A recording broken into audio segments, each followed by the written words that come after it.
High, আমি দীপিকা। আমার একটি মিনি ব্লগে সবাইকে স্বাগত।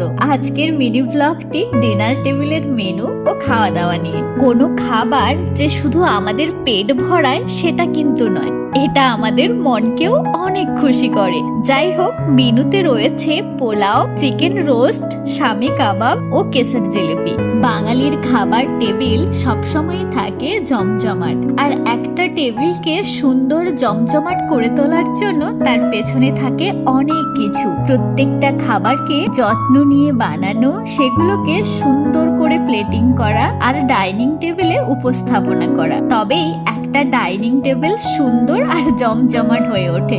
যখন কেউ এসে বলে, বাহ, আজকের ডাইনিং টেবিলটা তো বেশ স্পেশাল, দেখেই মনটা ভরে গেল, তখন যে খুশিটা হয় সেটা একেবারেই অন্যরকম। যাই হোক, চলুন খাবারগুলো খেয়ে দেখি খেতে কেমন হয়েছে। চিকেনের রোস্ট আর পোলাওর কম্বিনেশন সবসময় ফাটাফাটি, সঙ্গে যদি থাকে কাবাব তাহলে তো কোনো কথাই নেই।